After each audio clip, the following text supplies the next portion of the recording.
bespoke radio for the masses. Headline edition, July 8, 1947.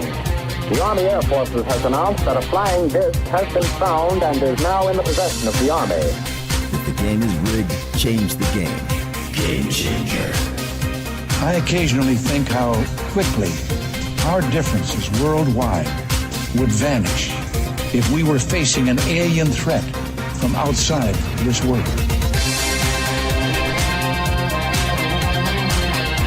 This is Fade to Black with your host, Jimmy Church, on the Game Changer Radio Network and KGRA, the Global Radio Alliance. I need your help to get to the year 1985. You're listening to Fade to Black with Jimmy Church on the Game Changer Network.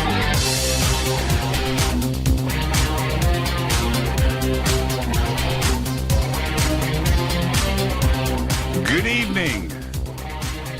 Fade to Black. Bespoke Radio.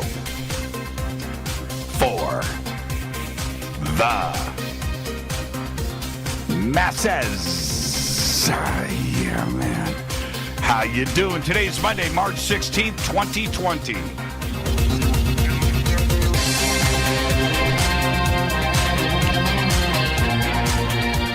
"76 days into the new year, only 290 days left. We are live from a bunker. That's right. A bunker somewhere in the middle of beautiful downtown Burbank, California. And I would like to welcome everybody listening all around the world, all across the United States. Hither and thither, to and fro, back and forth, up and down, east and west, north and south, far and near. This is Fade to Black for KJCR, the Game Changer Network, and KGRA, the planet. I'm your host, Jimmy Church. That's right. What is cracking, everybody? How you doing? How you doing? I know it's crazy out there around the world, but tonight the show must go on. And we're going to do that with very special guest, Dr. Stephen Greer. Dr. Greer is here to talk about his new film, Close Encounters of the Fifth Kind. I have seen it twice. I have. It is an amazing film. We'll be talking about that tonight. Dr. Stephen Greer, MD, is founder of the Disclosure Project, the Center for the Study of Extraterrestrial Intelligence, CSETI, the Orion Project, and Sirius Technology Advanced Research, LLC. His National Press Club disclosure event in May of 2001 and the webcast had 250,000 people waiting online, the largest webcast in the history of the National Press Club at that time. He has worked for over 20 years to bring together the scientists, the inventors, and leaders in society to advance new clean technology and energy systems.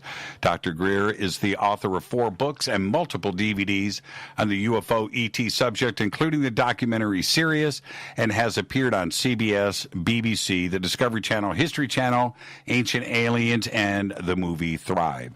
His last film, Unacknowledged, the expose of the greatest secret in human history, premiered in Los Angeles back in April of 2017 and was one of the most watched documentaries of the last 3 years. His website, you need to go check it out now, especially for the new film, is ce5film.com. The links are over at jimmychurchradio.com.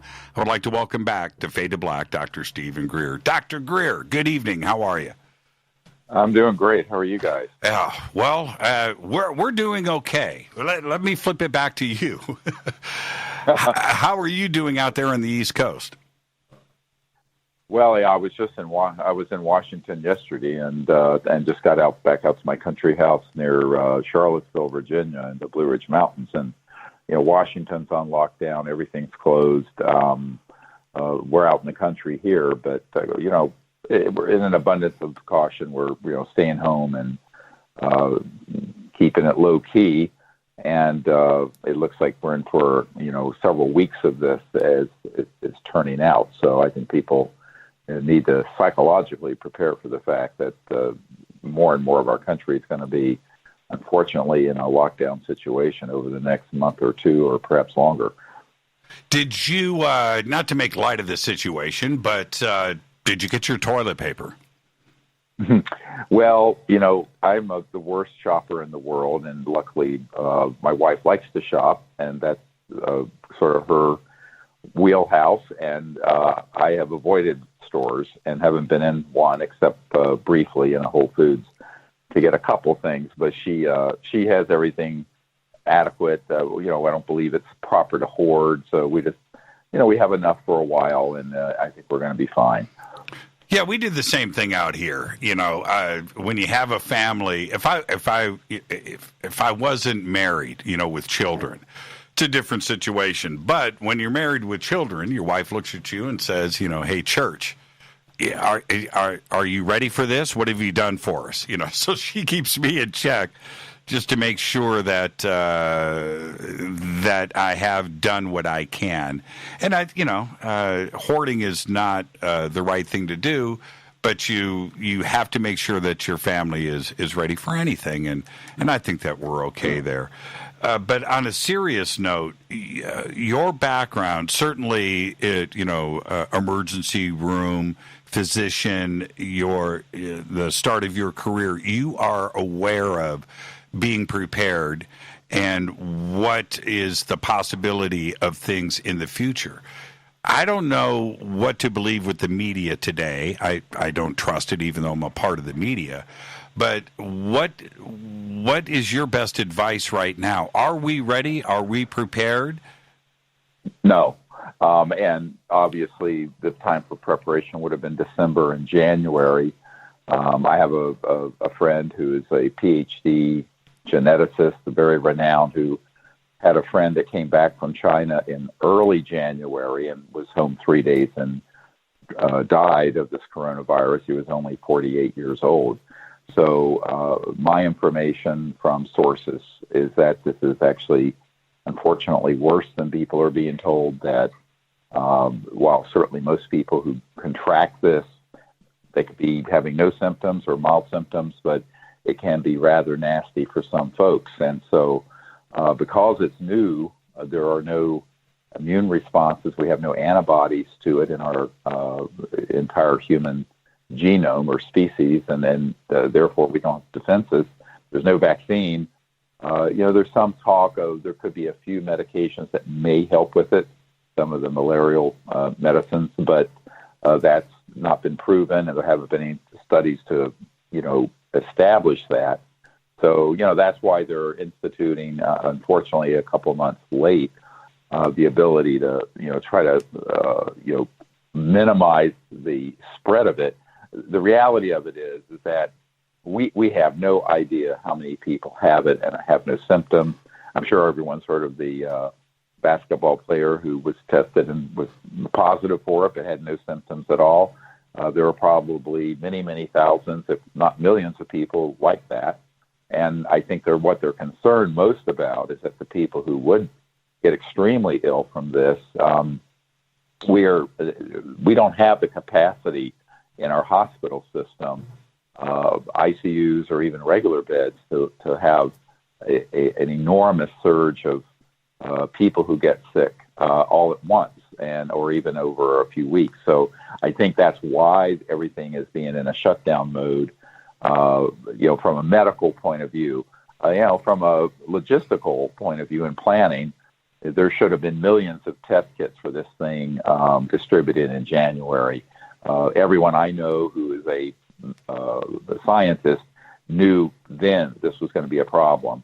But unfortunately, we're a couple months late behind that curve, and now we have to deal with the hand that we've been dealt. So I think everyone needs to, just understand that. And nobody knows what the course of this disease will be. For one thing, there's some people who think it may die off in the summer, like many of these do. On the other hand, it could be that it has a double or triple peak, which is what happened with the Spanish flu of 1918, where there was a big peak, and then the biggest one was the second peak. That was actually more fatal. So the truth is we don't know, and it wasn't contained where it originated in China. It then has spread. We didn't have enough testing and surveillance in place early enough to take measures to contain it, and now it's quite widespread in all likelihood.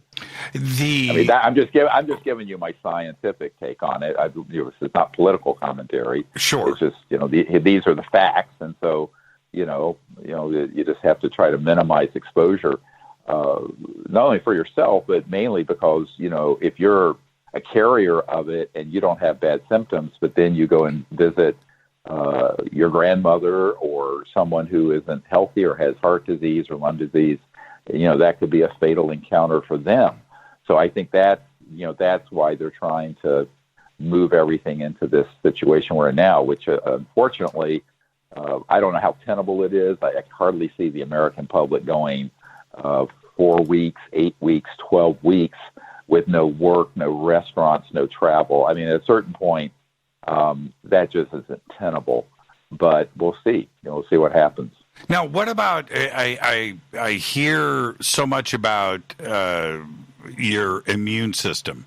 And if that's the case with this, well, any day should be like this, but if that's the case, is it ever too late to start taking supplements and vitamins to make sure that your immune system is up to snuff? Well, a good diet and then, avoiding junk food, exercising, and eating well, and, certainly vitamin C, D. There are a few vitamins that have been shown to help the immune system. And actually, all the studies have shown, as this will a bit of a segue into this documentary, meditation practices and getting adequate rest, but meditation practices have been found to actually boost the immune system and increase your ability to fight off infections. And there's very good science behind that began to emerge in the 70s and 80s. So that's another thing everyone can do. And this is actually a good time to segue into the film from another direction, which is this. We often have talked about, and you, myself included, about how the world would react to the knowledge of ET on a grand scale, right, all around the globe.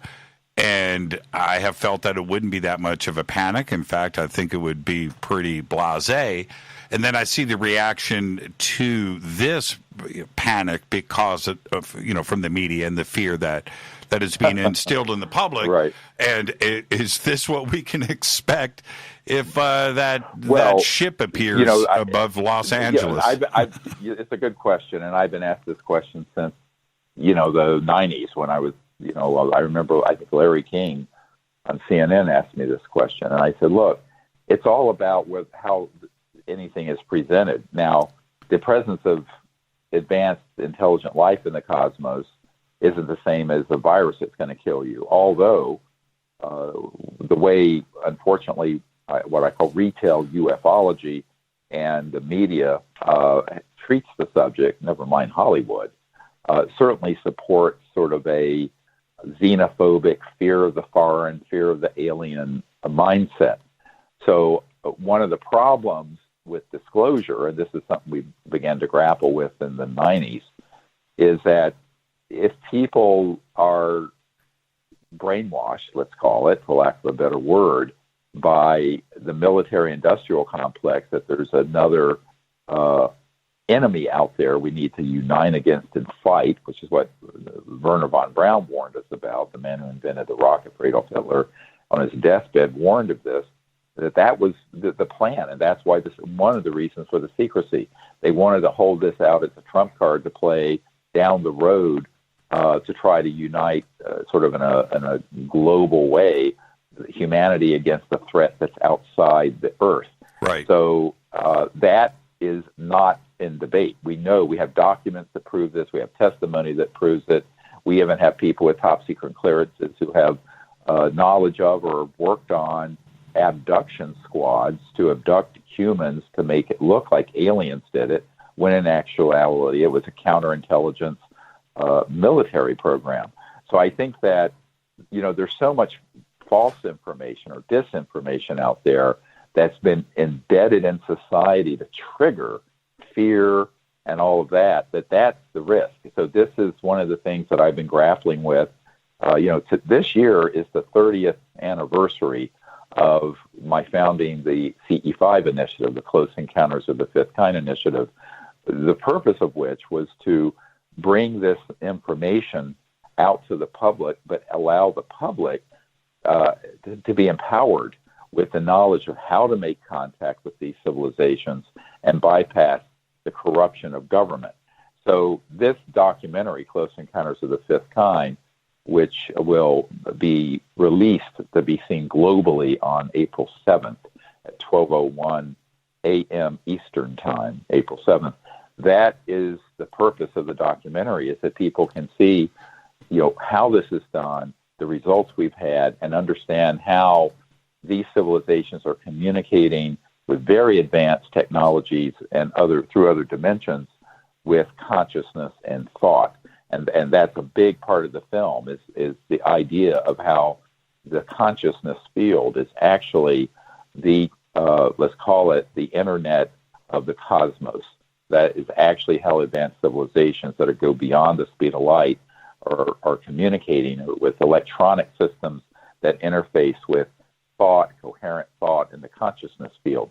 So when people begin to understand the science behind that and then see the results, I mean, you've seen the film, there's some unbelievable photos and videos of CE5, we call it Close Encounters of the Fifth Kind for short, CE5 events, and from people from all over the world. It's just not, my experience, it's experience of thousands of people, and we now have around 100,000 people around the world doing this. We would like to see that become 80 million people or so that we can transform the whole question of disclosure away from government disclosure into people making direct contact. And frankly, by the time I founded the Disclosure Project and did that, I knew that the government had failed and that we would have to do disclosure. The first thing we had to do, though, was inform large numbers of people that, in fact, we're not alone, and here's the evidence. And that's why we did the Disclosure Project. You may not know this, Jimmy, but Unacknowledged has had over 600 million people around the world see it. It is actually the top viewed documentary in history. Now, most of those are on pirated black sites. But nevertheless, my point is that there are so many people who now understand that we're not alone. Most people then don't know what to do with that information. This documentary, which is a 2-hour feature film, really answers that question. Here's what every man, woman, and child can do. And even if you're at home with this pandemic, you can practice these techniques and practice this and do this in your backyard or with 3 or 4 or 5 people. You do not need to be in a large group. So that's the beauty of it. And we have people from all over the world who have been doing this for many years. We've collected just a sampling of their experiences and photos and videos of ETs as well as the craft and how they've interacted with people. And that's what's in this documentary. Now, we now know that the premiere has been postponed. It hasn't been canceled. And for those that wanted to attend the premiere at the Regal, what can we expect? Well, it's a wait and see. I mean, obviously, we were going to have the premiere on April 6th. We had a whole lot of celebrities and VIPs coming, and it had to be postponed. Obviously, it's 1,000 people coming to an event in downtown LA. You're just not going to do that in the next 3 weeks. So we have postponed it. We don't know when it will be, rescheduled. The theater, everyone's been very cooperative. It's just we're all in a holding pattern, for lack of a better word, until we see how this pandemic plays out, when society can get back to some semblance of normal. And that's just something we can't answer yet. Now, the premiere is not going to delay, however, the release of the documentary, because we think it's really important that people know what's in there. Number one, what is the spin that's been put on the ET presence that needs to be corrected, which is the first chapter of this documentary, as you know. And then the second thing is, how do you make contact with them and bypass the utter dysfunction and corruption of not just U.S. government, but governments around the world?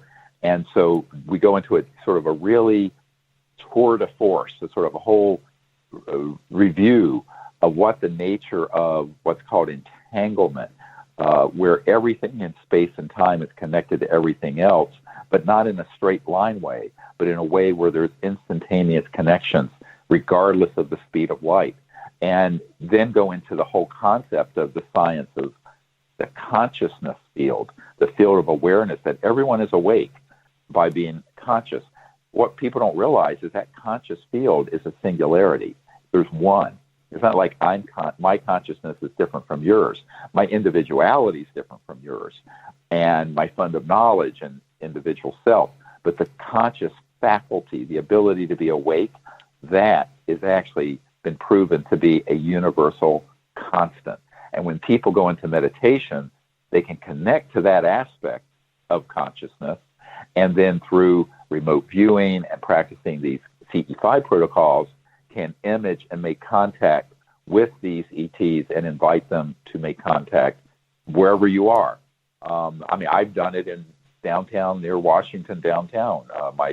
One of my daughters had a wedding. They went off dancing after the wedding, the kids, and I was up on the roof of this house I had in D.C., and we were talking and doing this, and a beautiful ruby red ET object appeared in the sky over the city of Washington, materialized, floated over the city, and then vanished, and everyone saw it.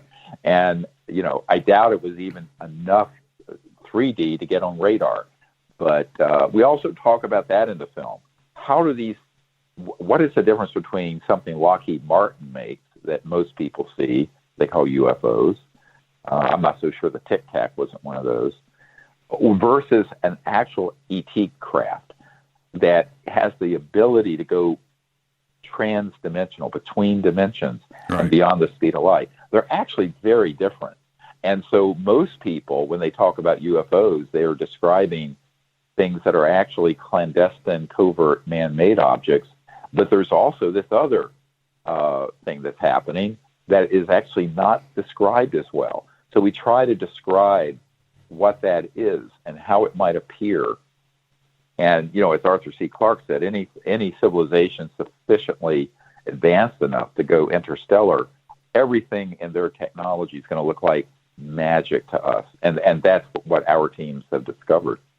The film is edited and directed by Michael Mazzola once again, and he directed Unacknowledged, but things have been taken to a whole nother level in the production of this film. It's absolutely stunning to look at, and so obviously, and I said this to you earlier today, theatrics is half of the sale, especially in today's environment. Production values are everything. And that helps get the message across, too, doesn't it? Well, it does, and that's why, I want to thank everyone listening who helped crowdfund this. We put up a website, a volunteer who's actually an American Airlines jet pilot, did the crowdfunding website for us as a volunteer. We raised, I think as of today, about $760,000 to do this production and get this set up to roll out. We were able to engage a very famous actor named Jeremy Piven, who was the Ari Gold character in Entourage on HBO. He is the voiceover narrator in the film, and it's designed to be a film of world-class quality to reach hundreds of millions of people and go viral, so that people understand what it is they can do, that they don't have to feel like they're just sitting at home looking at YouTube videos forever, that they can actually go out and take this whole matter into their own hands, which is the empowerment message of the whole CE5 project, which the reason I started that project in 1990, it's hard to imagine, I was 34 then, I'm 64 now, was to be able to get the information out to the public that the civilizations are here, but we have the ability within ourselves to make direct contact in ways that most people don't realize how lucky they are. That we are actually have within our entire genetic and conscious ability this faculty to be conscious, but also to be aware through consciousness of remote places, see remote places in time, make contact, and invite these civilizations to interact with us. And therefore, I always tell people the proof of the pudding's in the eating. Why get things second or third hand, even from top secret military witnesses that we've brought forward? I have 980 top secret military people who have provided me information over the years. We have over 100 on videotape. Our YouTube channel, which is youtube.com/Dr. Stephen Greer 55. Doctor is not spelled out, Dr. Stephen with a V, Greer 55.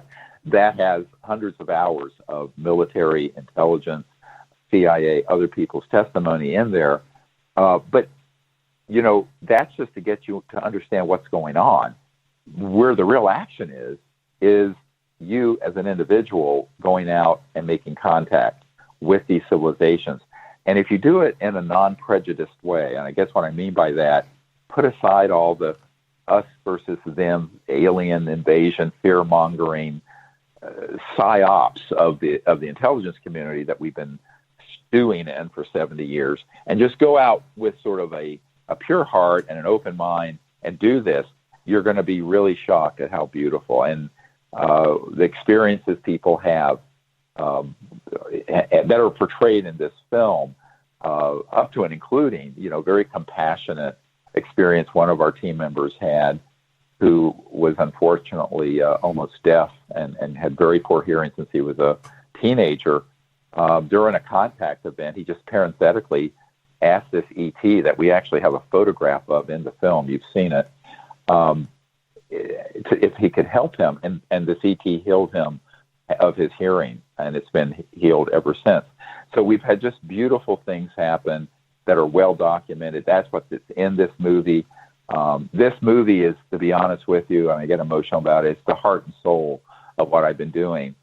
And I think a lot of people don't realize, Jimmy, that the whole disclosure project was a result of a major CE5 that happened on a beach in Florida in 1992. Most people have no idea that the way I got involved and pulled into doing things and briefing the CIA director and all these people was because we had successfully made direct contact.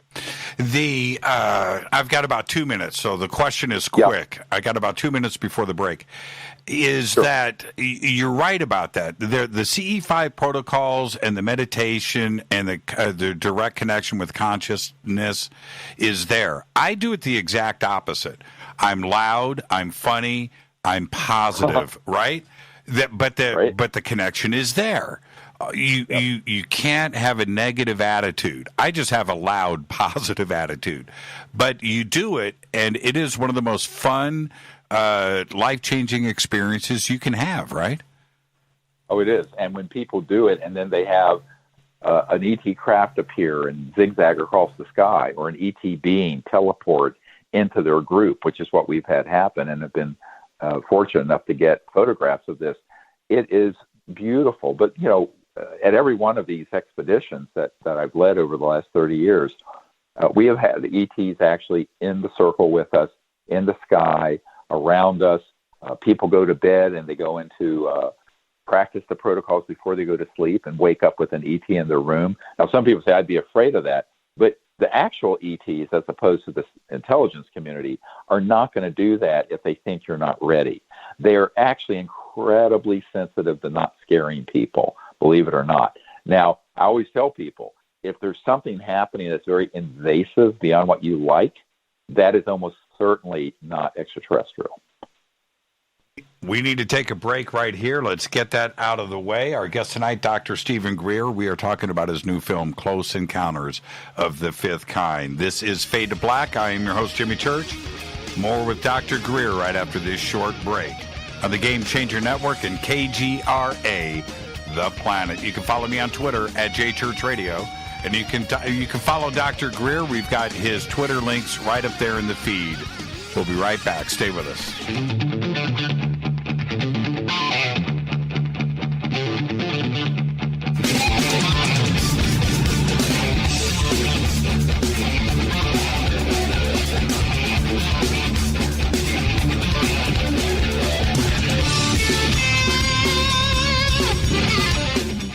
Welcome back, Fade to Black. I am your host, Jimmy Church. Tonight, Dr. Stephen Greer. We're talking about his new film, Close Encounters of the Fifth Kind. If you have missed this show or any live show, you can get our podcast. Just go to jimmychurchradio.com and click on that podcast banner. We have over 1,200 shows right there for just $2 per month.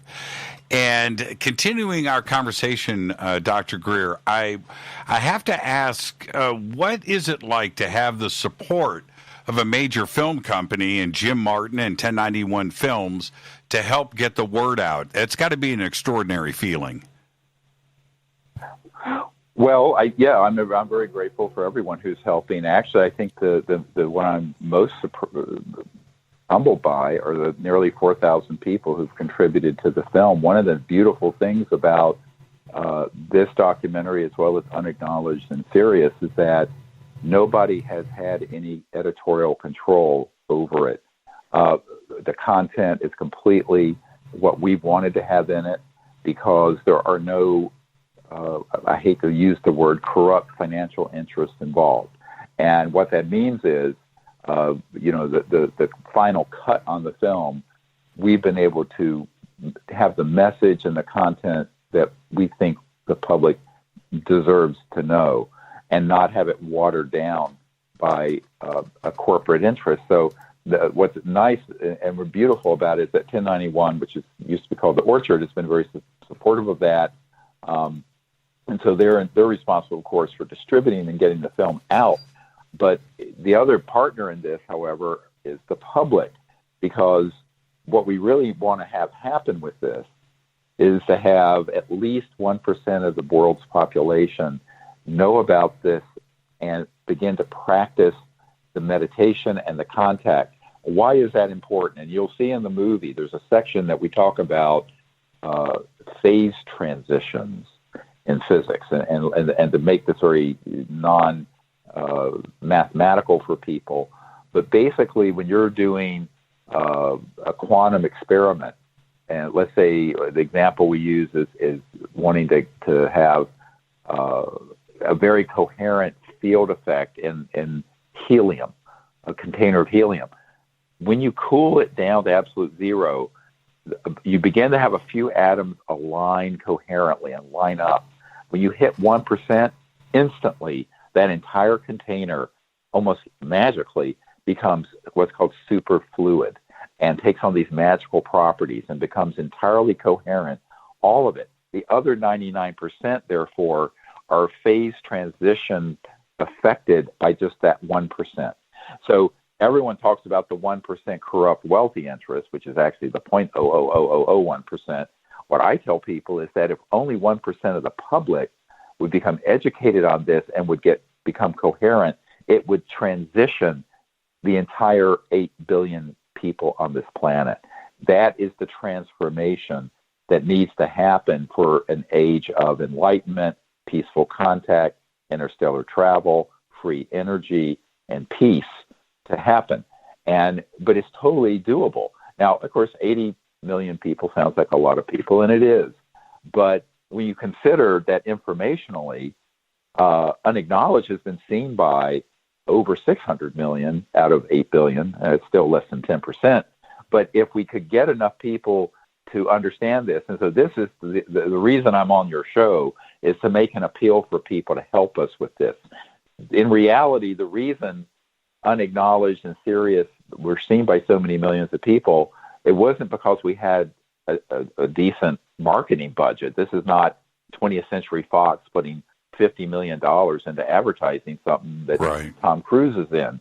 This is grassroots. So what I tell people is the way this is happening, from the concept of the film, the production of it, the crowdfunding of it, and even the rollout of it, it is 99.9% us doing it. Now, obviously, I'm very grateful that we have a fantastic distributor moving this around for us and getting it on every single platform on the planet. But the real action is actually all of you guys listening, and that's why we need your help to make this a reality. Now, I had said earlier the film is stunning, but I've got to say, this is a guy thing. The film opens, Dr. Greer, with you in the bleeping bat cave. And now I want this isn't a spoiler alert or anything like that. But I'm watching this, and then I realize it's not green screen. That you are literally in Batman's Batcave, and you're there for the duration of the film. But it's introduced that way. Visually, about as dramatic as it can get. What was it, just for me to you, seriously, man to man, what was it like to be in the Batcave for this film? Well, I mean, I was focused on articulating what I needed to do, and then I was on the floor, which wasn't that comfortable. It was concrete meditating, which was fun because they had these cool lights. You'll see even in the trailer. Those of you who've seen the trailer, you can see it on our YouTube channel. But be honest with you, now you're going to see this is tragic. Now, so I can hear my grandkids and my children groaning as I answer your question. I've never seen a Batman movie. No, I have no idea. I had never heard of the Batman Garage Cave or whatever. So when it was said to me, this is where we want to film you, I said, why? What's that? So honestly, you're going to see I'm like tragically kind of a nerd. But I really didn't know what that space was, but it was fun being in it. But for me personally, it was like another studio. It's another set to be on. But for the director and producers, they say, "Oh no, man, this is awesome!" I'm going, "Okay, if you say so, I'll do it." So. Years from now, you'll be able to sit around with a bunch of people going, "Well, I shot in the Batcave." You've got that going for you. But and the reason why I bring it up, because it sets the tone for the dramatic, and it catches your attention. So you are forced to listen to what you are saying.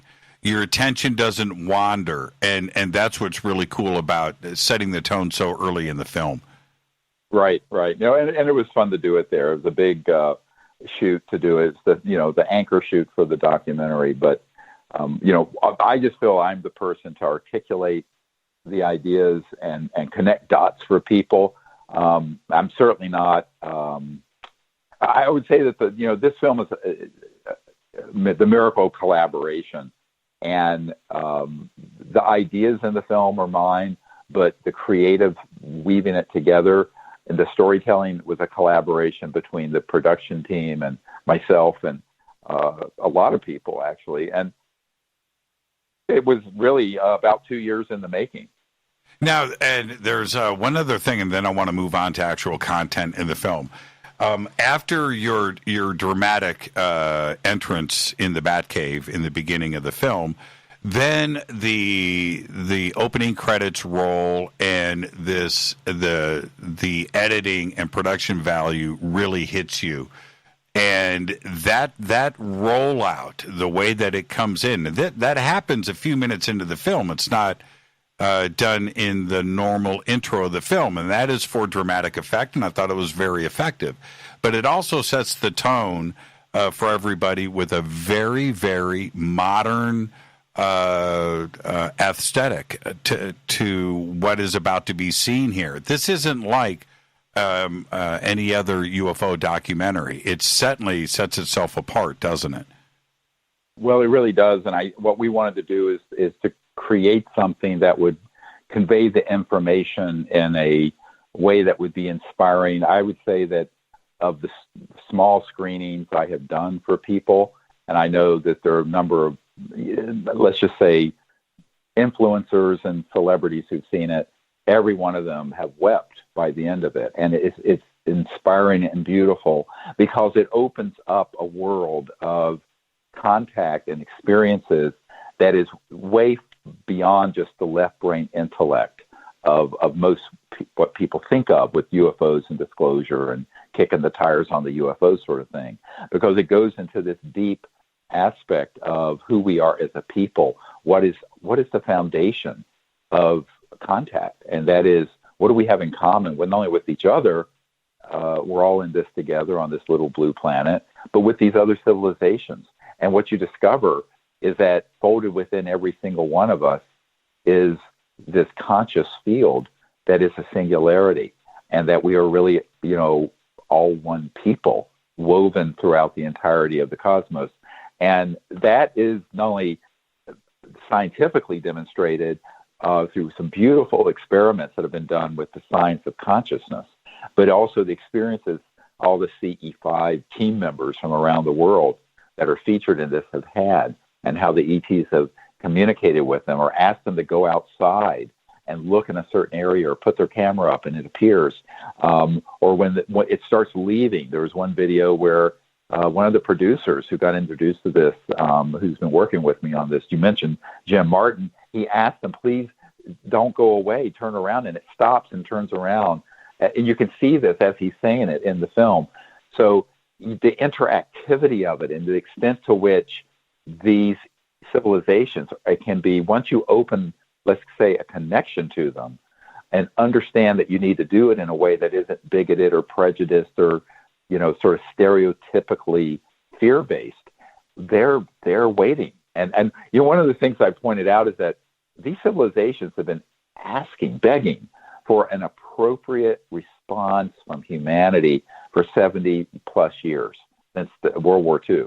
And they've either been shot down or chased by military, vivisected, and, all manner of reverse engineering projects for material benefit scientifically. But there's been no movement to, hey, let's establish some sort of peaceful dialogue with these civilizations and really discover who they are, who we are, why are they here in the first place? Why are we here in the first place? I mean, these are really profound questions, and that's what we begin to address. Now, of course, you can only do so much in a 2-hour film. I'll give you a sneak preview about something that else is going to happen.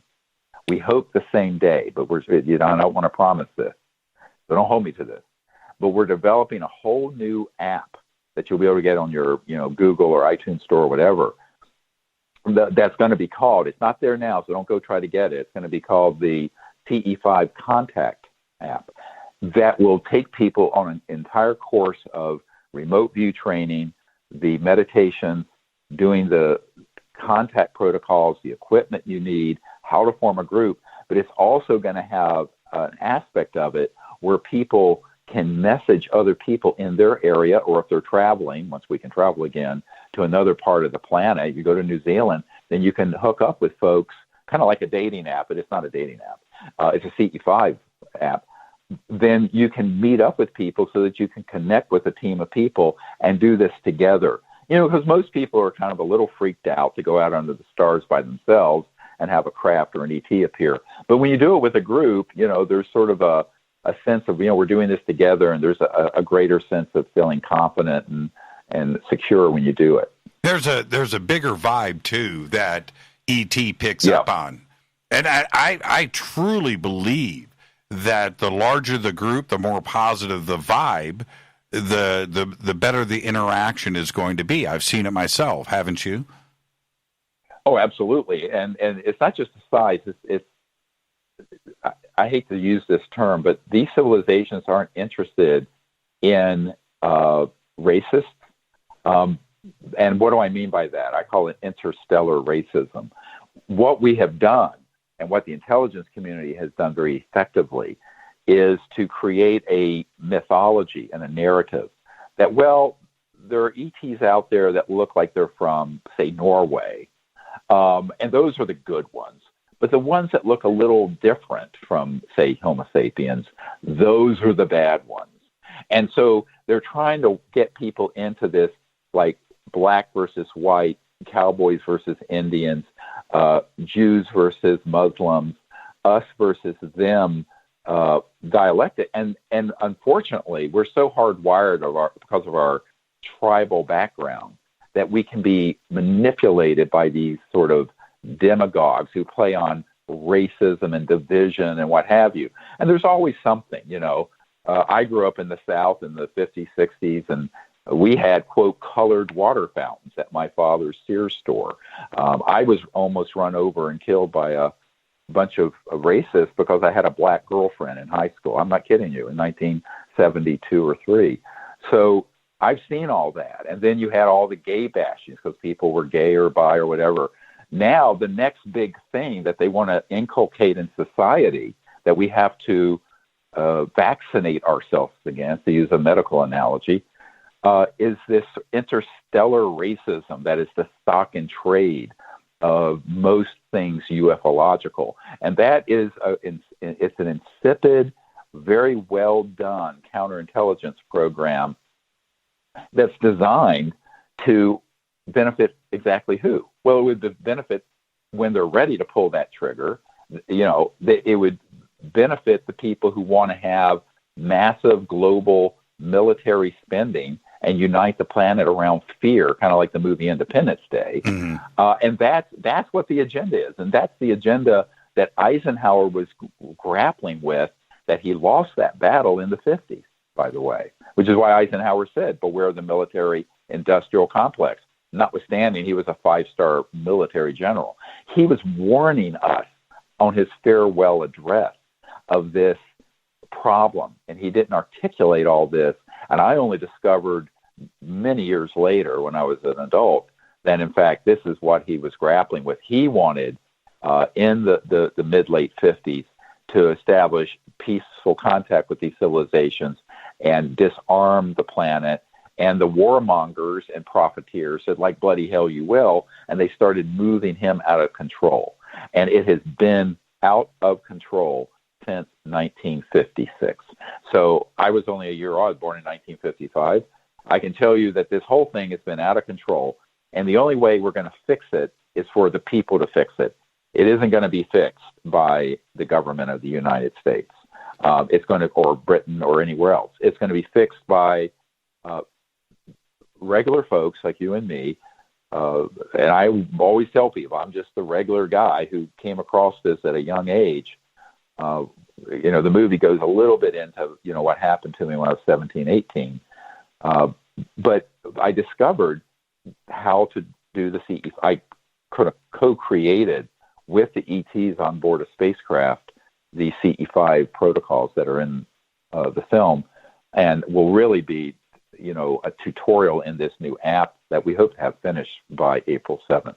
But I think that's what people need to understand, is that we have to step back from our prejudices for this to work. And it doesn't matter if you're with 2 or 3 or 4 people, or I'm going to do something at Contact in the Desert with hundreds of people out in the desert if they don't cancel it, that last weekend of May of this year. So what I tell people is that I've done this for thousands of people, and I've done it with a group of 2 or 3 or 4. And what's really the determining factor is your intent, the positive energy. You're being free of being sort of filled with sort of fear that they've inculcated into our society and infected us with, and that you can go beyond and transcend those limitations that they want us to stay in this box of fear. Because let's face it, fear is the great mind killer. It kills your spirit. It makes you shut down, which unfortunately is also what's going on with this coronavirus. Right. It's creating fear everywhere. And not to be cavalier about it, it's terrible if someone gets sick and dies. So we want to take precautions. But I always tell people, even that, don't approach it through fear. Approach it through solutions and being positive. I was very sick and died when I was 17, as you know, Jimmy, and you don't have anything to be afraid of on the other side. I can tell you that. Well, what do? We've got to get rid of the shoot first, ask questions later mentality that is part of our DNA. And on the other side, we've got, TTSA and that push that has gone into the media, throwing the word fear around with this apparent ET contact, and that we have something to be concerned about with our airspace. And I don't understand why the fear card is being played right now when we have an opportunity here for dialogue. Because that's how you keep people under your control. If you look at the history of whether it's despots and dictators, religious authorities, they always play fear and divide people.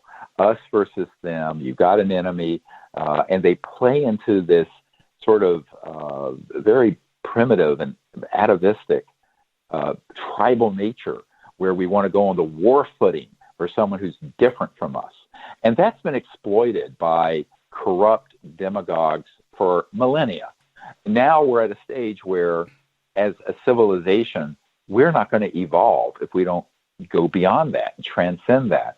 And the number one way that can happen is through one's own private spiritual practice and meditation, but then getting together with people of like mind and realizing that these lines of division are so artificial and superficial. But then you ask the deeper question, what's the color of pure consciousness, just mind, being awake? It doesn't have a color, doesn't have a shape, doesn't have an ethnicity, it doesn't have a religion. It's a universal constant. So that universality that luckily is folded within every awake sentient being is something that we can access through meditation, but then put it into practice through these techniques to actually remote view and contact these craft. And I will tell you, this information I'm sharing right now, you have to stop and think about it. It is the most dangerous information I've ever put out there for this simple reason. It is like a denial of service that someone would do to an internet system. If enough people do this and make contact, and the ETs will then increasingly respond, it will overwhelm the military and intelligence operations that are trying to deceive the planet. But that is the only way that's going to work. But the beautiful part of that is it doesn't have to be a plurality. It's not an election for the presidency. It's not. You don't need 51%. You need 1% of the public. All right, 1% of Earth is still a lot of people. It's 80 million people. But in America alone, 340 million people, they're estimating about a quarter of the population are interested in meditation, consciousness, yoga, new thought, entanglement, as it's called, all these really cool concepts. So I think this is absolutely doable, but we have to believe that we have to believe in ourselves and not be always looking to whoever's in the White House or the Congress or at the UN or some billionaire to fix this for us. I don't think it's going to be fixed that way. I think it's going to be fixed. I came up through the whole civil rights era in the South, and believe me, there was not 51% of the U.S. population that wanted that to happen, but there were enough people who got together and did it. Same thing with the early gay rights movement and the rights for women and what have you. These are all things that are grassroots. Now we need to take this grassroots where we say, okay, the people are going to decide that we are conscious beings and we are universal beings, and we have more in common with these civilizations than we are different, even though we're totally different species from different planetary systems, because folded within the structure of our own soul and a reality, it's this field of consciousness that weaves all of us together in this beautiful fabric of life and existence. And once you understand that the science that's been done that proves that is so elegant, that's what's in this film. And you see it a few times. I predict people are going to need to see this film 3, 4, 5 times to get their mind around all the concepts. But I wanted it that way. I wanted it to be something where it really kind of would make people think, what can we do about this and how do we fix this? Let's take our break right here. And one of the going back to coronavirus, in a strange way, all of those concepts that we have been talking about for so many years, coming together, raising our vibration and recognizing what consciousness is, not only here on this planet, but to the universe, putting our differences aside, I think we're going through that right now. We're being forced. We are being forced. And I think that is one positive thing that could be coming out of all of this panic around the world. Our guest tonight, Dr. Stephen Greer. More with Dr. Greer after this short break. This is Fade to Black. I'm yours, Jimmy Church. Stay with us. We'll be right back.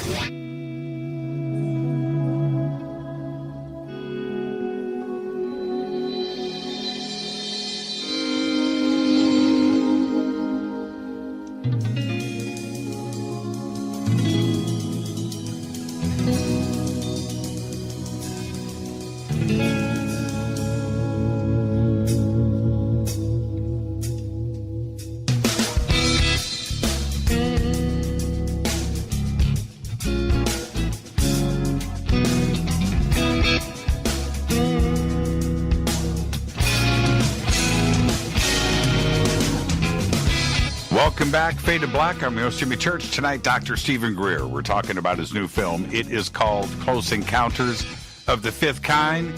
The digital release date officially is April 7th. You can go to ce5film.com for all of the information that you need, and the links are over at jimmychurchradio.com. And now, again, this is not a spoiler alert. I want to let everybody know I have seen the film 2.5 times, but there are some very pointed subjects that are brought head on in the film. And one of them, you bring in Danny Sheehan, who was absolutely effective. He's a great mind. But you go head on, and I think you set the tone here for everybody, Dr. Greer, about fake news and Project Mockingbird and deception brought onto the public, and certainly with the subject of UFOs and alien and ET contact. Why did you decide to combat this like you did very early on in the film? Well, I knew that here's the problem. People aren't going to go out, and even with a small group, and attempt to make contact if they believe the myth and the narrative that has been stuffed down all of our throats for 70 years, that you should be scared to death of these visitors. And I think that in order to, in a sense, prepare people to do CE5, we needed the first part of the film to be an expose of what's actually been going on. And we try to show that in the few minutes that we have. Again, all this is being covered in a 2-hour feature film and not a 20-hour internet series. But I think that what Danny Sheehan was saying, he's a Harvard law guy. He did the Pentagon Papers, the Silkwood case, the Iran-Contra. He made the point that, amongst other things, is that they, for years, have been wanting to always have some enemy to unite people around, and now they want this to be the next big one, is this planet against another one. And the media is very interesting. He talks about having seen a document that listed 42 people who were on the payroll of the intelligence community, CIA, that were editors and national security editors and others at the major media, not just in the United States, but around the world, but including the United States. And so one of the proof of this, we mentioned this in the movie Unacknowledged, the proof of it is that the most watched documentary in history arguably was Unacknowledged in history, in the world, ever. It never got one mention in any of the media, ever, not to this day.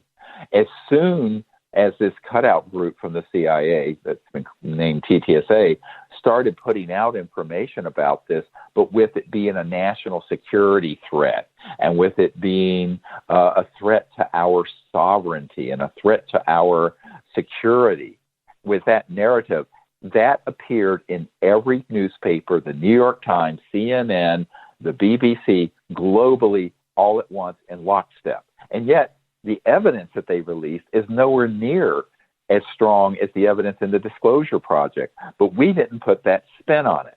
So the media is in the back pocket of the controllers, these corrupt interests. When some group emerges that all have CIA and intel backgrounds, and they put this very specialized but subtly done spin as a threat, and it goes all over the mainstream media, and it's covered, seamlessly, all at once. Whereas other events that have happened, take the Phoenix Lights that happened in 1997. That didn't emerge in the mainstream media for months, and it finally broke through, but it was being squelched. And by the way, you may know this, Jimmy, that was a CE5. That's right. And, yep. Okay, and this is another... I was there. I was right underneath the thing. And I was in Phoenix when it happened. Right. And we were in the process to give people the historic backstory. We were meeting at a digital lab in Tempe, in Phoenix there, to put together all the photos and images that we were going to give to members of Congress in April of 97 when we were organizing the briefings once the Clinton's White House had said, look, this is too dangerous. There's nothing in it for us to do this. We're not going to do it. We began to take it to members of Congress. So we had organized this congressional briefing for April 1997. So I was there in March in Phoenix putting all this together. And as we were flying in, I did the CE5 protocols, excuse me, asked the ETs, would you please do something that could get filmed that would be unmistakable, that we can put in this sizzle reel from members of Congress. 3 hours later, the so-called Phoenix Lights happened. One of my big disappointments in my life, I was in Phoenix, right? I was there. And oh, you were? Wow. No, I missed it. I was at a party. It doesn't matter. I get home Friday night. I drop my bags off. I turn on the TV, and it's all over the news. And I was like, what happened last night? Right? I was like, what? I missed it. I completely missed it. We all did. Oh, wow. And I cannot. Wow. I was outside, and it doesn't matter. I still cannot believe. I stood there with my jaw dropped, watching it on the news, and I indeed missed it. So there you go. Oh, okay. Now let's change gears a little bit. Sure. You and I'm trying to think of the event. We were up in San Francisco. You were speaking. I introduced you, and we did a couple of seminars together. And right. And you had said then, you said, Jimmy, my next film, I got all the stuff, all the secret stuff, all the video that you can handle. And you presented some of the video. Adam Curry and I were in the front row, so you remember all of that. Well, anyway, Adam and I were elbowing each other, going, man, this is great. This is great. Well, some of the stuff made it into unacknowledged. I was a little bummed out about that, but not this time around. In Close Encounters of the Fifth Kind, it is loaded with footage that I have never seen. And I'm only mentioning this because for those out there that have been through this, the veterans of the UFO community, this is a film where you're going to see stuff that you've never seen before. You get the intro UFO 101 for everybody that is being, brought into this community. It sets the pace. But this film is full of footage that I have never seen before. Pretty incredible. How did you pick and choose what made it into the film? That's the hardest part. It's like, which child do you choose? Because we have, what people need to realize is that we have thousands of these images, videos and photos and things. So what I wanted to have in there were images from around the world, representing various people's experiences, things that happened when I was leading the group, but a lot of material that is in there when I wasn't there, from people who have just learned how to do this through the app and other things, and have had these experiences, because I wanted to show that I don't like people to think that I need to be on this planet to do this. My whole purpose, quite honestly, is to put enough of this information out that if I drop dead tonight, it doesn't matter. So I wanted to show that this is something anyone, anywhere can do. So there are people in Russia, there are people in Eastern Europe and in Australia and all over the United States and in Japan. So the film is global, and it gives people the idea, you know what, everyone can do this. So that was part of the criteria. And the other was a various types of, let's call it, strange phenomenon, because not everything is an object moving in the sky or a craft that you see. A lot of the experiences are really strange. And to people who begin to practice this, we wanted to put some of these strange experiences in there so that people would say, well, now I understand why we're sitting out in the empty desert and all of a sudden an ET object appears, but only in its tone form. It just makes a tonality that surrounds the group. You can't see anything with the naked eye, etc. So I think there's all kinds of different experiences that we wanted to sort of crack the door open on. It's as far as now there's a whole lot more that's not in there. You can't, for a general release film for millions of people, you can't put every kind of strange thing. it'd be a bridge too far. People couldn't follow. But that was a lot of the criteria that went into why we put in what we did. Now, here's something that's cool. There are going to be 3 bonus features. There's going to be the 2-hour film and 3 other features that will be when people buy the film from iTunes or Vimeo, they can get. One of them is a complete compilation of all those images that are in this movie in one place that's back to back to back to back, so it can be in your collection. The other feature is my entire unbroken interview in the Batman's garage or cave or whatever the heck you called it. Right. And the other one is Danny Sheehan's total interview, which is mind-blowingly brilliant. But, of course, in a movie like this, you're going to use a few minutes of a 2-hour thing, sit down. So those are going to be really amazing features that people can get along with the film. A couple of weeks ago, Michael Mazzola and I had a little private time together, and we were talking about the film. And I said, okay, how much of the CE 5-foot? He goes, Jimmy, I'm just going to tell you right now, I looked at thousands. Dr. Greer has got so much footage, so much of it that I wanted in that we just didn't have the time to put it all in there. We have enough there for a part 2 and a part 3 if we needed to do it.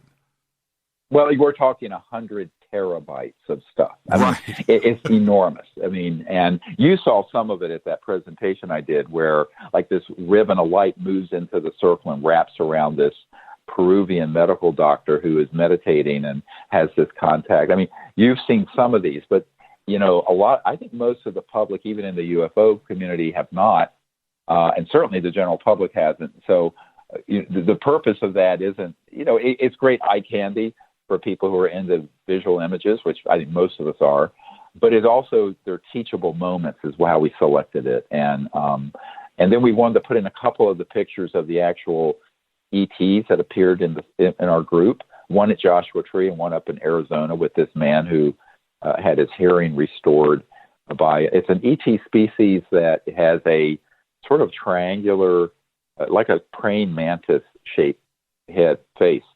And they're known as being extremely master healers in the cosmos. And I know in my friend that this film is dedicated to Sherry Adamek, who was with me as I started this project in the 90s when she was dying of metastatic breast cancer had gone to her brain, when she was still lucid. And one of these praying mantis-shaped ETs came into her apartment in Littleton, Colorado, and did something. She wasn't able to be healed at that point, but they did something so she never had 1 minute of pain the entire time until she passed away. And I was at her bedside when she passed away.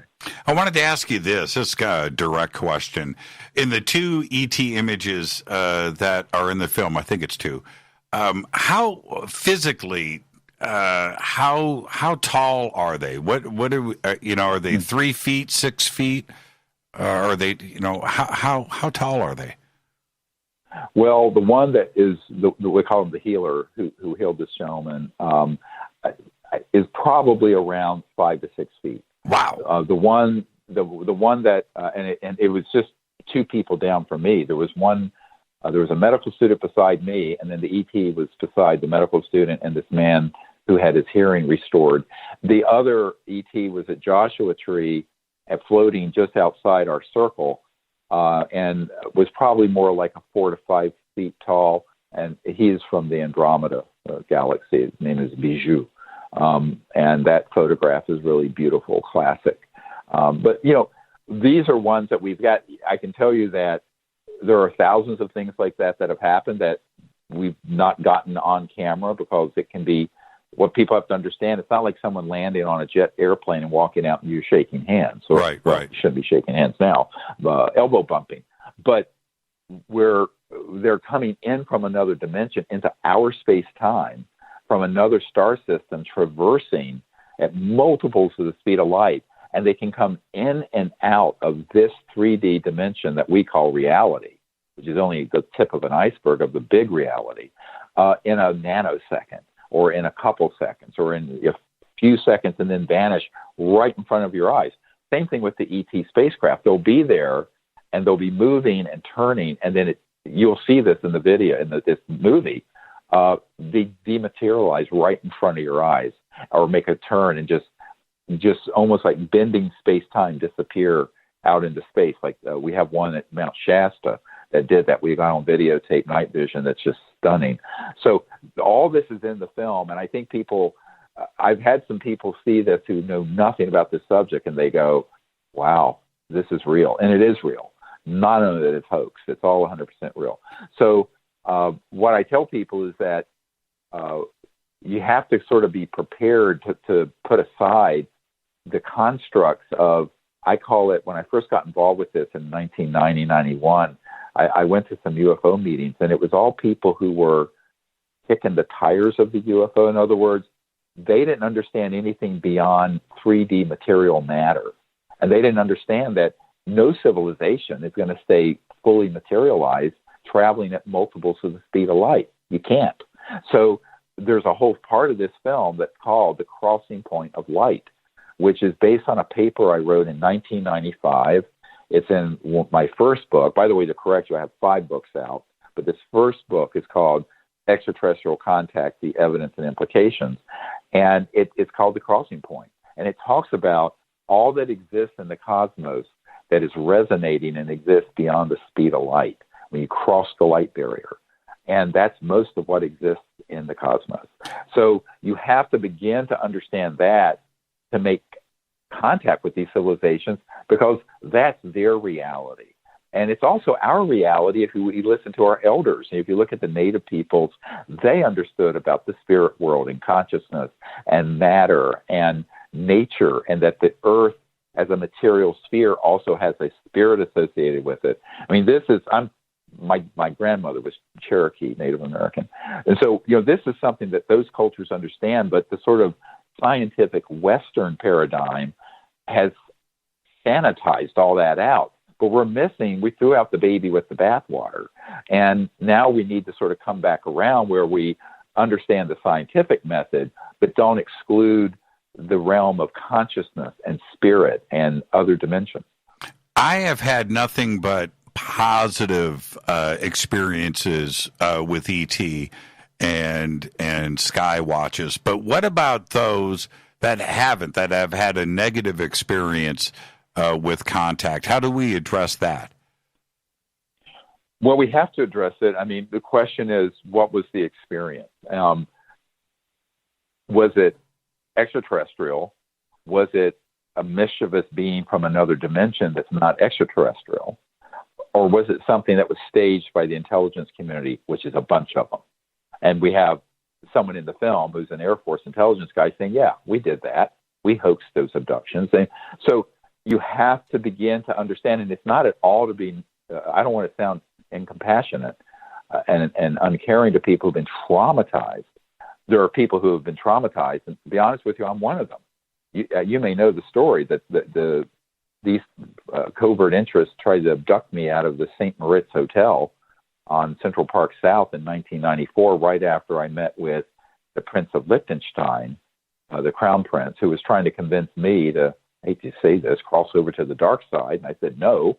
And then he informed me he was funding a lot of the abduction research in the United States and Europe that were focusing on people's experiences with staged military abductions because he wanted people to accept the price in blood and treasure of an interplanetary war. Now, that sounds absolutely insane.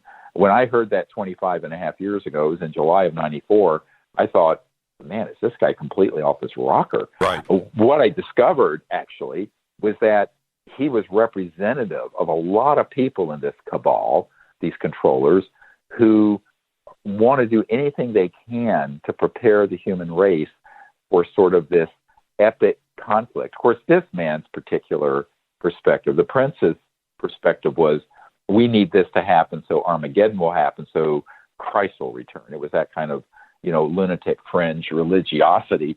But, there are other reasons that other people want to do that. They want to control the public. They want to create global control over the population. They want trillions of dollars more in military spending and weapons in space and the Space Force and all this nonsense, all the stuff we're wasting money on. What about the religious aspect of all of this? How do you think the world's religions, the older established world's religions, not necessarily the more modern ones, but the older religions, how are they going to continue to deal with the ET component of us? Well, I think they won't have a problem once they understand the foundation of this. In other words, there's a universality. When I've had conversations at the Vatican with senior theologians like Monsignor Balducci, or the Vatican astronomer, or other religious leaders around the world of different faiths, they don't have a problem with this. It's only when you get into like the lunatic fringe of religiosity, and unfortunately the lunatic fringe of ufology, that you get into a problem with it, where it sinks into this sort of us versus them and what have you. I don't think that most mainstream religions are going to have a problem with it if it's articulated in a way that they can understand it within their paradigm. And, that's the great conversation, I had with Monsignor Balducci overlooking St. Peter's Square back some time ago. Paula Harris actually set that up for me. And she's so wonderful. And we were there. And I had a wonderful discussion, with Monsignor, who was a senior theologian to Pope John Paul and others. But, he knew that these civilizations existed, that they were all children of God, as he put it, that there was this universal oneness. He was quite enlightened about it. And, and his specialty was demonology. And he would laugh when, I brought up this issue of angels and demons. And he says, yeah, they don't need flying saucers. They don't have, but, he had no problem fitting life on other planets and advanced life that are more advanced than we are into his spiritual and religious worldview. And I think most people, when it's explained to them in a rational way, won't. Now, there's always going to be your outliers that are going to be hysterical. But I haven't found that to be the case with most people who are in the mainstream religious fields. You're only dealing with, I think, maybe 10, 15% of, the fanatics who have a problem. And the other part about this is, well, of course, we have, the Vatican and other world religions, but then we have the religious component that exists inside of the Pentagon and the CIA and the NSA and what have you. That is something else that needs to be dealt with, right? Yeah, that's huge. And one of the problems with it is that from my worldview, universal view that I have, they have misinterpreted Scripture and are trying to fit a square peg in a round hole. In other words, they're trying to say, this is the times we're living in, and this is how we're going to make hay, like Prince Hans von Liechtenstein said.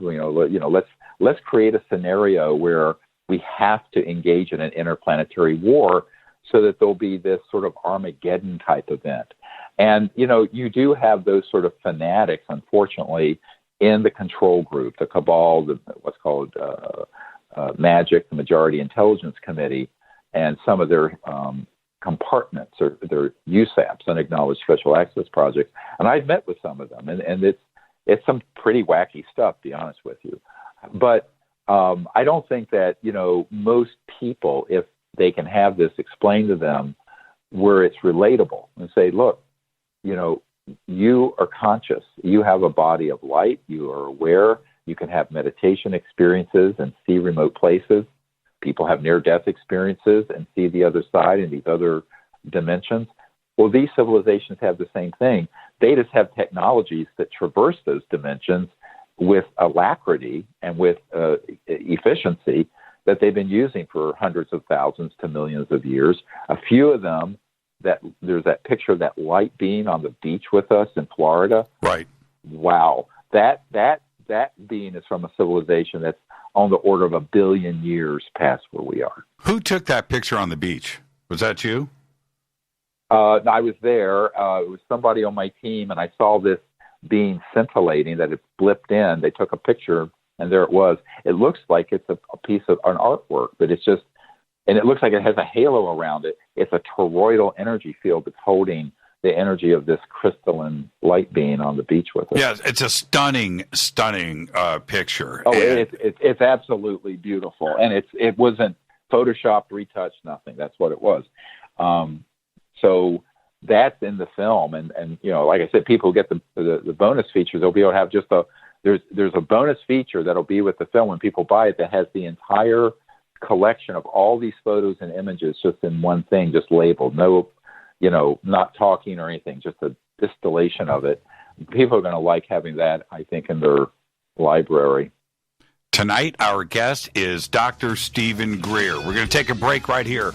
I want to give a big shout out to the chat room over on YouTube. I hear the action is really cool. We'll be right back after this short break.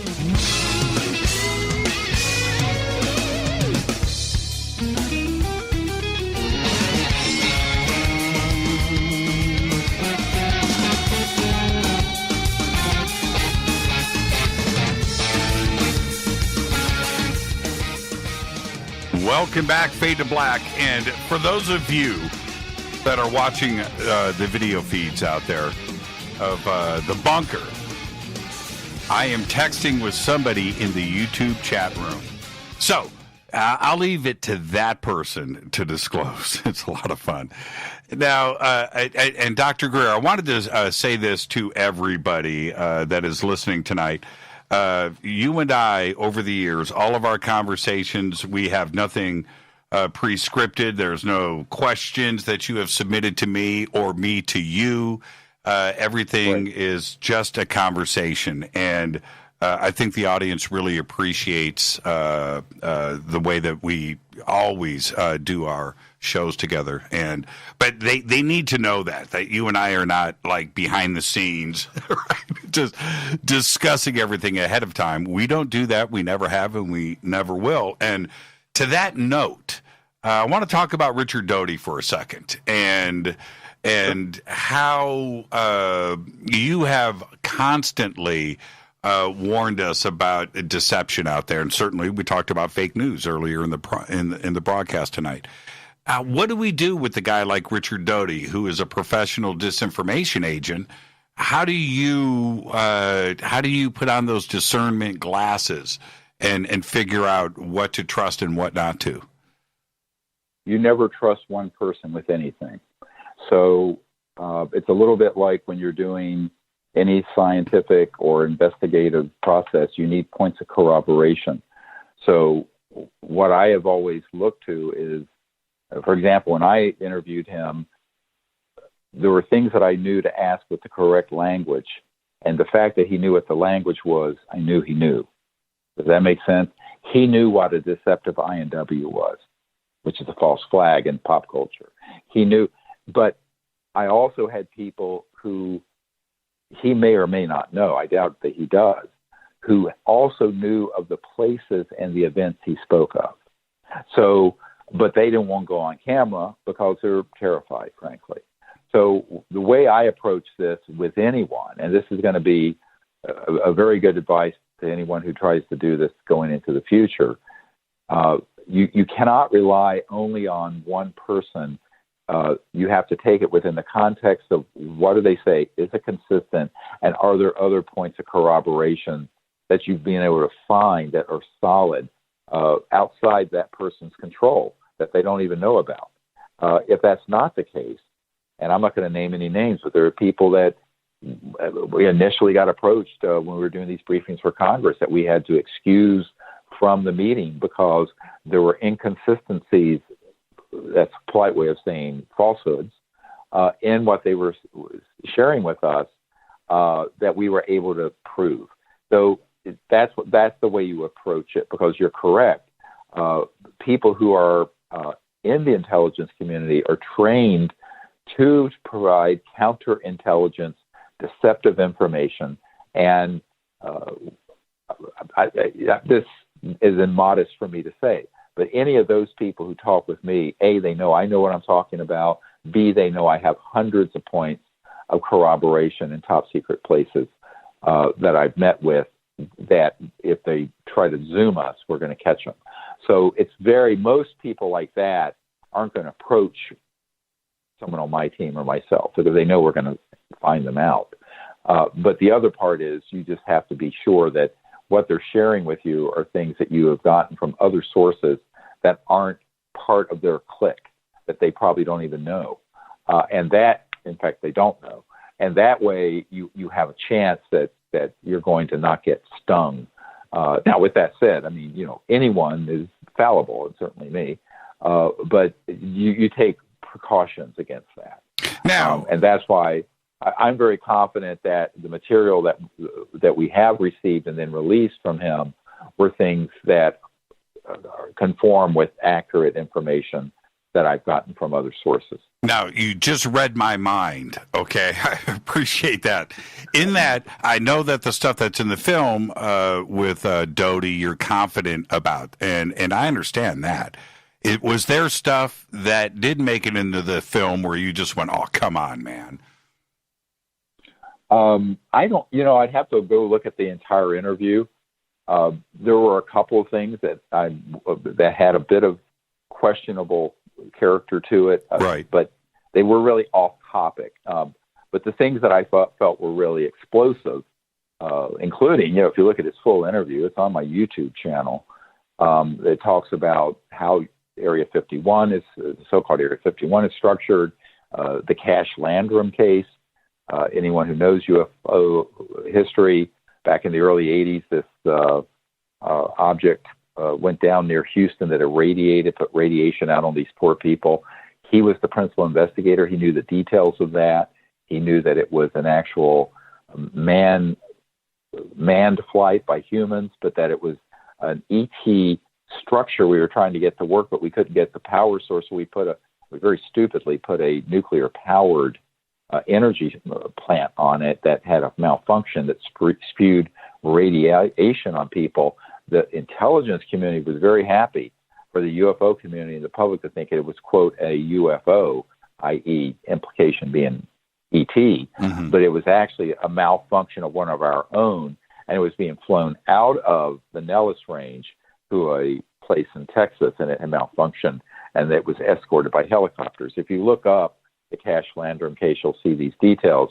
So there were a lot of cases that we knew the details on that he was able to confirm, so I have a high confidence factor in that. I certainly, when he's talking about the fact that they took bags of cash to people in the media to cut cooperation, we know that's true. After all, I was offered $2 billion by the head of Army Intelligence personally in 1992, May of 92, which I said, no, thank you, I'm not for sale, but I was offered it. And that was when $1 billion was a lot of money, I say jokingly. But the other part of it, where he talks about counterintelligence operations, staging abduction events to hide a man-made event, I have heard that from more than a dozen people who have been operationally on those teams, but who have never wanted to be on camera. I kind of backed him into that question, and I think it surprised him. You could tell he's sort of like shocked, but he confirms that that's what they did. And we know that. I unfortunately discovered this in 93, 94, 95, after I started doing stuff, briefing Bill Clinton, CIA director and stuff. I had people who were on these teams and at that level of operations telling me, because I didn't know that. I thought all the experiences people were reporting were actually various ET experiences. And I didn't know there was a counterintelligence operation going on that was hoaxing a lot of cases for their, quote, psychological warfare value. In other words, fear factor to scare the hell out of people.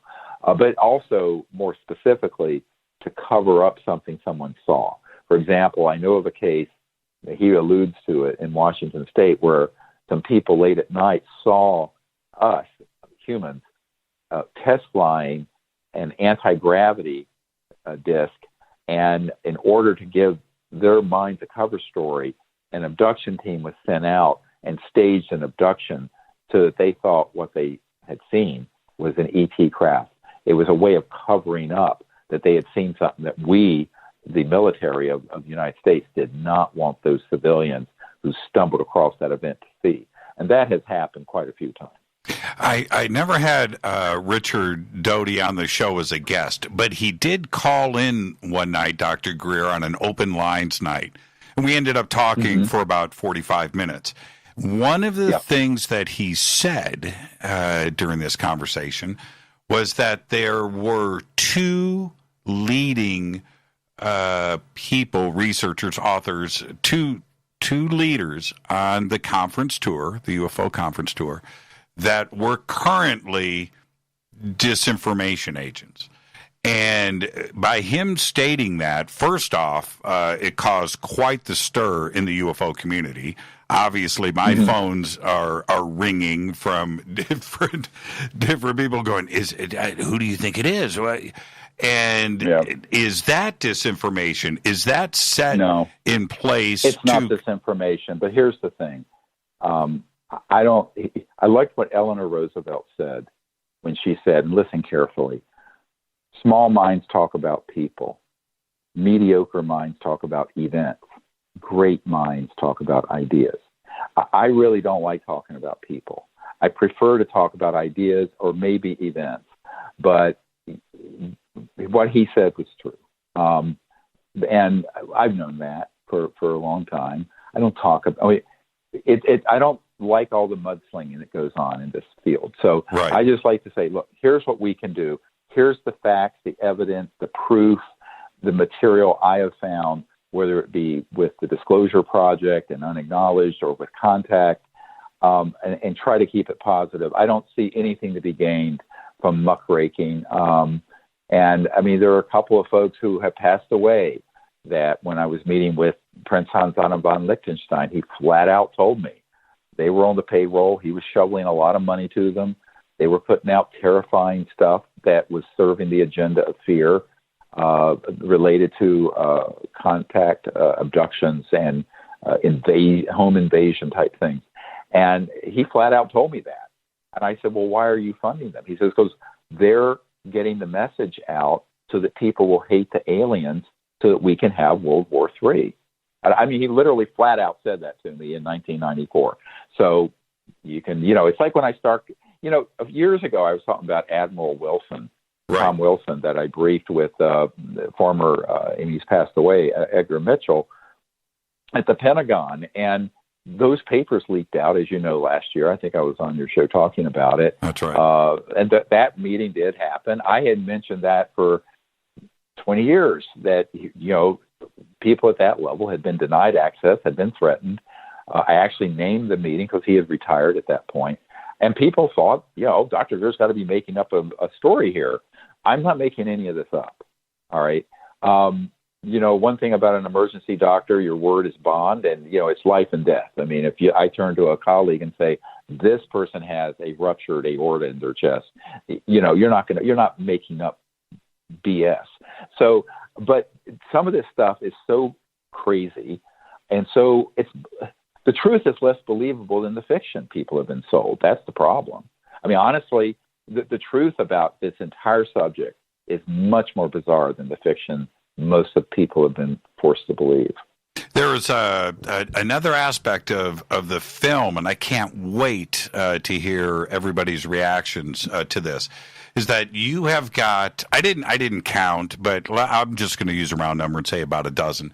You have a dozen experiencers from different CE5s around the world that come in and speak about their interactions. But these are from people that I have never seen on screen before. And was that a conscious effort on your part to bring in the every person, right? Just members of the community. Yes, absolutely. Because I think that's the other thing. I mean, obviously, I've become sort of a figment, depressingly. I get stopped at every airport, any store. I get stopped everywhere. But that's not important. I tell it's all these other people. This is why people say, "What can I do? What can I do?" Go to ce5film.com.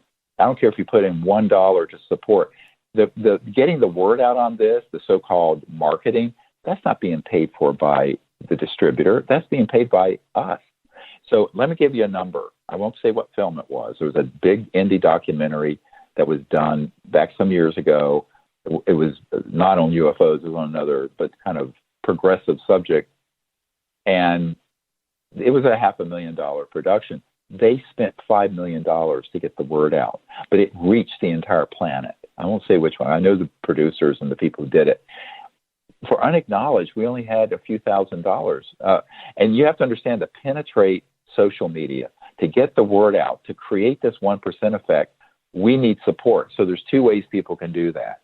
They can sign up for our email list at SiriusDisclosure.com, SIRIUS disclosure.com, and become sort of a guerrilla, viral internet social media person posting stuff for us. You can go to CE5film.com and make a contribution of whatever amount. Or you can, the other thing you can do is form your own team. When this film drops globally, it'll be a global release on April 7th, even though the premiere, which I'll look forward to seeing you at, will happen later. People can have screenings of that with their families or a few friends, even if they're under lockdown, and then practice going out and doing this in small groups. So even under the conditions we're facing now, people can create the change by coming together. And the magic in it is that it's not hard to do. It's fun to do. The experiences are beautiful, but it actually affects everyone in your area that don't even know you're doing it.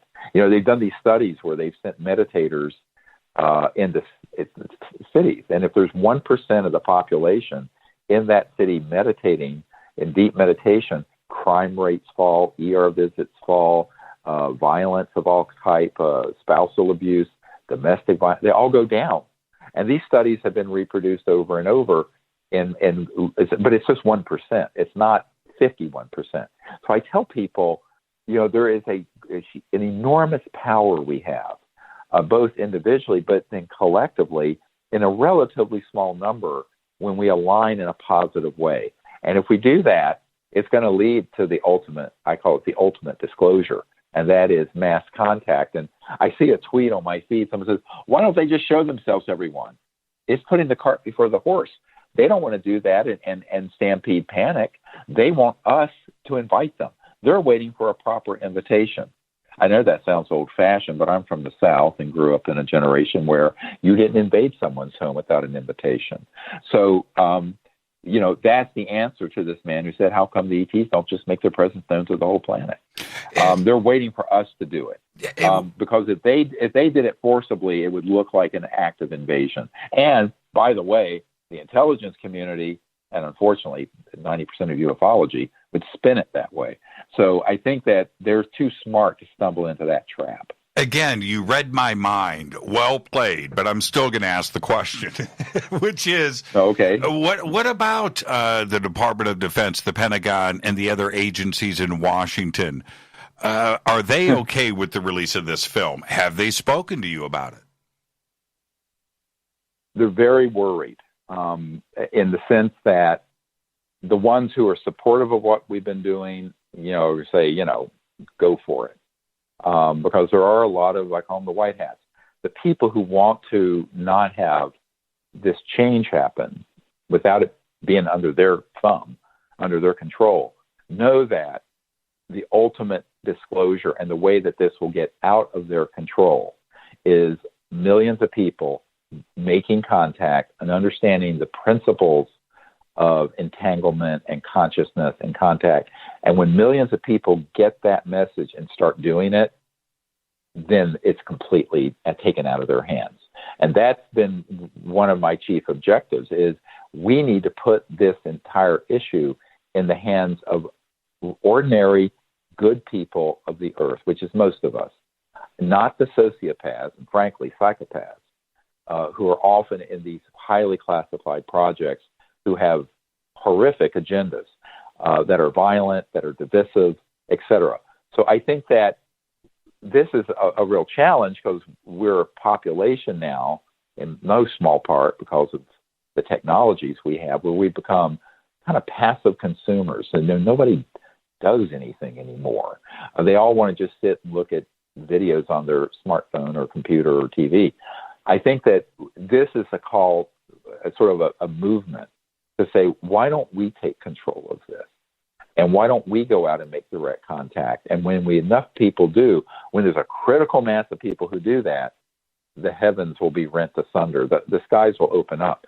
But the ETs are waiting for us, a critical mass of humans, to do that within the context of not just, seeing dolphins at SeaWorld jump through a hoop for them, but a genuine, sincere desire that's pure-hearted to make contact, peaceful contact with these various civilizations, of which there are dozens, hundreds, perhaps thousands.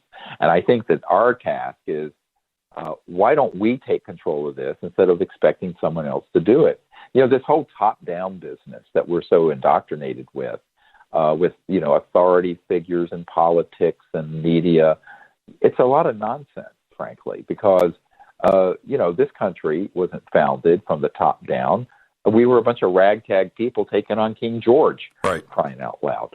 So, we need to understand that the civil rights movement wasn't being an edict from the president. The president was dragged kicking and screaming into doing things for civil rights because of the force of the civil rights movement in the 60s. So I think we have to understand the other thing is how change happens. Everyone knows our planet is in trouble. How do we fix it? Well, everyone needs to understand we got to fix it. Don't sit around waiting for Elon Musk or President Trump or some other person to fix it. They're not going to fix this problem. The people have to fix it. Is the digital world and the digital platforms is that our 1960s, right, where it is out of anybody else's control, and that's what you are able to take advantage of? For now, my worry is that if our society begins to unravel too much, that will get suspended.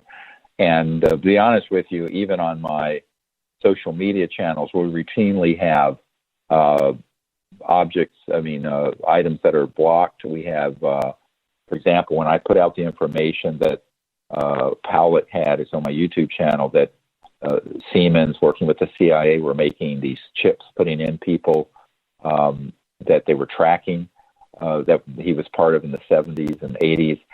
That had like 750,000 views in a week. In one day, it went down to 6,700 views. They just took zeros off.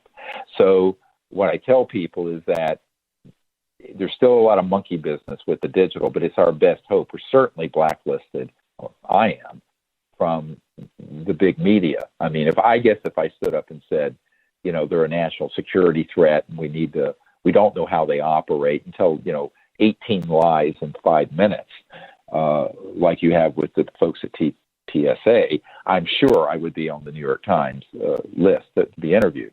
But if you put the truth out, you're going to be blacklisted. So how do you work around that? Right. Well, you and me and the internet, but also the grassroots. See, this is the thing that it really confounded the intelligence community, is that I've always had very, very little faith in big government, big corporation, military, etc.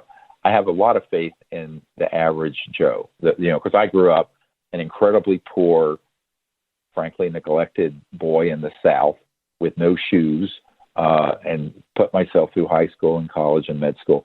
I understand where people have to come from and that we can do that.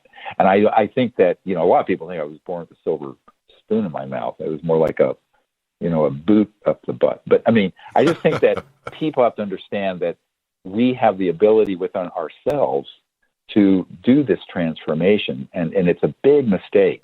And so the CE5 initiative, this whole Close Encounters of the Fifth Kind film, is my effort, the effort of thousands of people who worked on it and contributed to get this message out to the public so that the public takes responsibility and we all pull ourselves up together and get out of this passive mindset. And you're right, the digital universe has helped that a lot. And let's move through that before a window closes, as Danny Sheehan alludes to in the film. But I think that the other thing we need is people to get online and support it. The ce5film.com site is information, but also the crowdfunding site. And I always point out to people, we don't partner with big corporate sponsors or ads or anything. It's all grassroots donations. And so all that revenue goes into either the production or trying to get the word out. And so that's the other way that people can help. And then spread the word to people. You know, when this film comes out on April 7th, I hope everyone listening will not only tell everyone in their social media network, but everyone they know that this is something that people need to take a look at. It's fun. I think you'll admit it's a fun film. It's great music. The music editing was amazing. Has amazing images of contact and stories and great information. So, you know, it's a fun thing to do. And if you're stuck at home anyway, it's 2 hours well spent. Thank you so much, Dr. Greer. We are just 3 weeks out from the digital release, and you've got to be excited. It must feel like Christmas Eve. Oh, it is fun. Yeah, I want to point out to people, someone just tweeted, well, nobody can go to theaters. This is not going to be in theaters. This is on. So if you're at home with your computer or your internet TV, you can see this. So someone just lambasted me saying, what are you, crazy? We can't go out to the movies. On my Twitter feed, I'm going, you missed the whole point of the show. But you're not.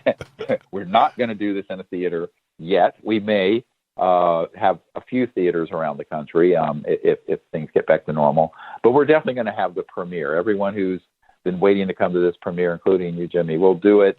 I don't know when it'll be, but as soon as I know, you'll know. I got to say, before I say goodnight, I got about 15 seconds.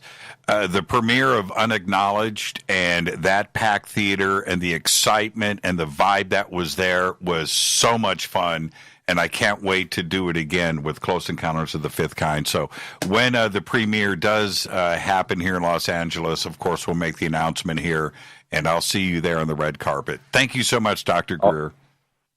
Thank you. Have a great night. Be safe out there. You too. This is Fade to Black. I am your host, Jimmy Church. I'm going to take a quick break right here. I'm going to open up the phone lines, 747-228-2051, 747-228-2051. I'll be right back after this short break. The film is Close Encounters of the Fifth Kind. The link is right there at jimmychurchradio.com, CE5 Film. That's the number 5.com. I'll be right back. Stay with us.